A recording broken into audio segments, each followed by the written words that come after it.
JD, the momentum you guys have been building with the wins and now the 4 losses, just big picture with where you guys are at, just what do you kind of think of this now? You know, today was one of those games that both teams played really good, man. It was a really good baseball game, clean game. They got the one big hit. Clean defense pretty much all the way around. They made some spectacular plays, as did we with Torres, that ball, you know, robbing another home run. But just fell short, you know. Again, another loss where we were probably inches away from winning that game, and then that last swing of the bat. So there was no quit in us. And look, their pitchers did a great job. When you're going in, it's a hot team, a very hot team, and a very hot pitching staff on top of that.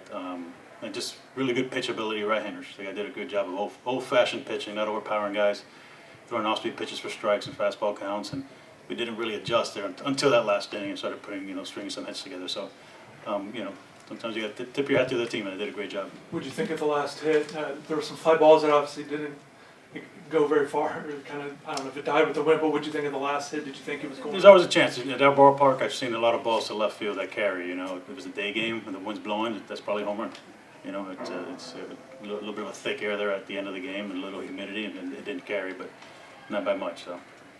JD, third inning, you choose to intentionally walk Carson Tenney and elect to face Johnson. What was the kind of mindset, or was that something you had planned going into this game when you had? Yeah, going in, we prepare. You know, you got to prepare for situations like that. You can't make that decision on the fly in the moment. You know, because you're gonna make mistakes there. And you prepare ahead of time, and sometimes you're right, sometimes you're wrong. You know, Tenney's a guy that's hitting in the high 400s with runners in scoring position. Johnson was like 270, I want to say. You can argue the right and left, but Tenney's hitting a little over 100 points better against right-handers, so there's a little bit of a mixed matchup there.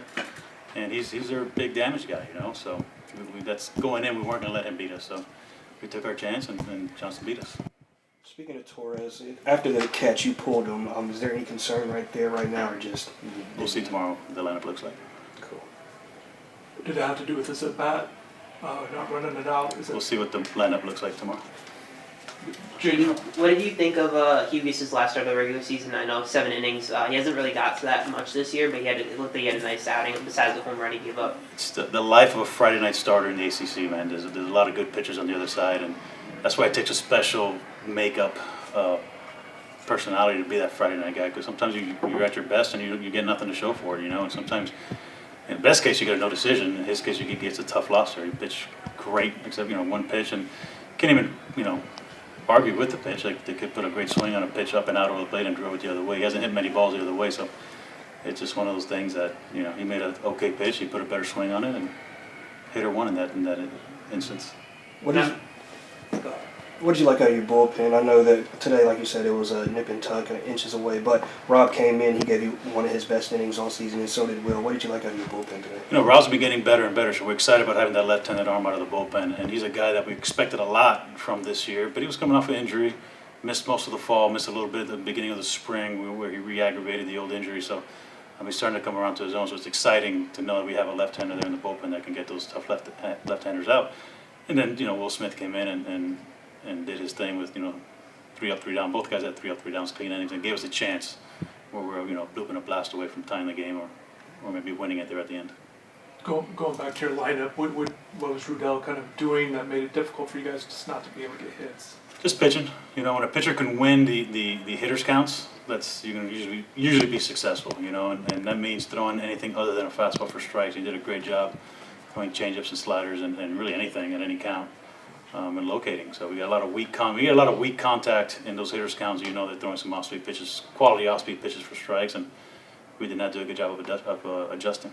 You've talked about all season long 0-0. We've talked to you about mentality. Do you worry at all about this team either bouncing back because of the stakes? Now we're kind of into the season. We were dead in the water a month and a half ago, so I'm not worried about this team dying at any point. It's we still hold our destiny in our hands. I think we come out and win tomorrow, and then tie the series up. We win Saturday, and then we're back to being okay. You know what I mean? So, but that's what a 0-0 mentality is. Can't get too high, can't get too low. You stay neutral, and I'm not worried one bit about this team when it comes to that. And do you have an update on Derek and Todd, how they're doing?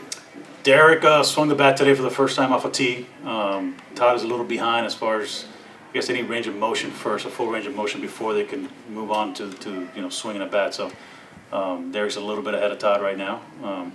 Still, we'll see. I think they're supposed to see the doctor early next week, so we'll see if they clear him or not. But look, you're talking to a guy that got a national championship, robbed from him with a guy coming off of that injury at LSU in '96. So it's not like he's going to roll out of bed and okay, I'm ready to play next week. Hopefully we can play long enough where he gets his timing back and his strength back, and he'll be back in the lineup at full strength. What would that challenge be like as a manager? Could these, again, you're going postseason whenever he's ready. The rust, how do you kind of weigh everything, and whenever they are essentially ready to go, how do you weigh that out, especially a guy like Derek who hit so well? Right now there's some guys in the lineup that aren't at their best, I guess you can say. So once he's ready, it's easier to insert him somewhere. If guys are really swinging the bat and swinging a hot bat, then it might be tougher, right? But we just got to get him ready and do anything we can. Maybe do some simulated games where he sees live pitching or standing in bullpens when guys are throwing sides, just so you can get his timing in as much as possible. So it's a tough one. That's a tough one to get someone that's injured back in the lineup there, and it could go either way.